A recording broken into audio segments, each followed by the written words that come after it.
आता बातमी अमरावतीतून अचलपुरात फिनले मिल कर्मचाऱ्यांचं शोले स्टाईल आंदोलन गेल्या 24 तासापासून मिलच्या चिमणीवर चढून कर्मचाऱ्यांचं आंदोलन सुरू आहे। मिल कर्मचाऱ्यांचं थकीत वेतनासाठी आंदोलन सुरूच आहे। माध्यमांना फिनले मिल प्रशासनानं आता प्रवेश करण्यापासून रोखलंय।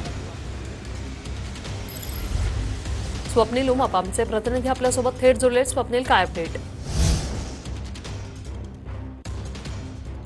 नक्कीच वृषाली, आपण जर पाहिलं तर अमरावतीच्या अचलपूर शहरामध्ये फिनले मिल आहे आणि या फिनले मिलमध्ये जवळपास 800 पेक्षा अधिक कर्मचारी जे आहेत ते काम करत असतात। परंतु या कर्मचाऱ्यांचं तब्बल 7 महिन्याचं वेतन मिळालं नसल्याचा आरोप या कर्मचाऱ्यांनी केलेला आहे। सोबतच मागील 24 महिन्यातील जवळपास 50% वेतन या कर्मचाऱ्यांचं मिळालं नाही। त्यामुळे आंदोलन कर्मचाऱ्यांनी सुरू केलेलं आहे। कर्मचाऱ्यांपैकी 2 कर्मचारी जर आपण पाहिले तर भर पावसात टावरवर चढलेले आहेत। मागील 24 तासापासून या कर्मचाऱ्यांचं संपूर्ण आंदोलन या ठिकाणी चालू आहे। शोले स्टाईल आंदोलन या ठिकाणी चालू आहे। आपण दृश्यांमध्ये बघू शकतो, पाऊस सध्या अमरावतीमध्ये सुरू आहे आणि भर पावसात या ठिकाणी जर आपण पाहिलं तर हे कर्मचारी आपल्या वेतनासाठी आंदोलन करत आहेत। दुसरीकडे फिनले मिलची मुजुरी मात्र कायम आहेत। माध्यमांना आज जाण्यापासून रोखलेलं आहे। आपल्यासोबत फोन लाईनवरनं सध्या हे 2 कर्मचारी जोडलेले आहेत। आपण त्यांच्याशी बोलणार आहोत।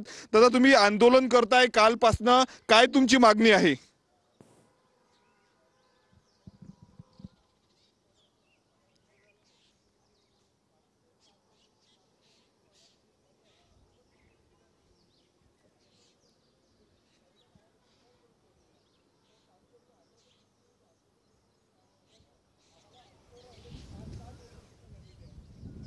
स्वप्नील, या कर्मचाऱ्यांचा आवाज आपल्यापर्यंत पोहोचत नाहीये। तुम्ही फोन स्पीकरवर ठेवू शकताय का?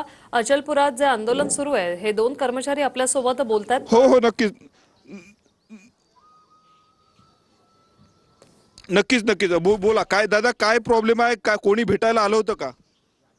कोणी आम्हाला आता भेटायला पण नाही आला, आम्हाला हाल पण नाही विचारून राहिले कोणी आम्हाला। आमच्यापर्यंत आमच्या कोणत्याही कामगाराला इथपर्यंत येऊ देऊन नाही राहिले। सगळं गेट बंद करून ठेवलेलं आहे। आम्ही काल सकाळी 7 वाजतापासून आंदोलनाला लागलो आहे आणि रात्री खूप पाऊस वगैरे चालू होता आणि हे चिमणीवर जर चढले आम्ही 300-250 फुटावर, हे खूप हालते दादा।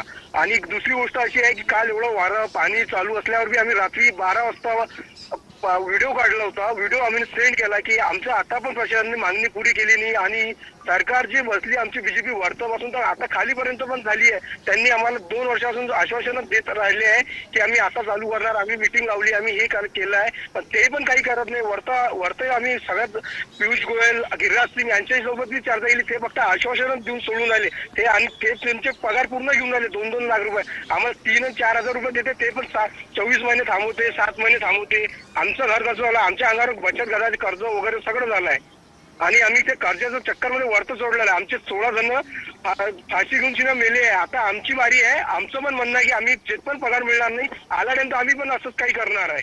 आम्हाला घरी जायचं नाही, कारण की घरी कर्जबाजारी घरी येऊन राहिले आम्हाला पैसे मागायला। निश्चित स्वप्नील, त्यांची दखलही घेतली गेलेली नाहीये। धन्यवाद, तुम्ही ही माहिती दिली त्यासाठी।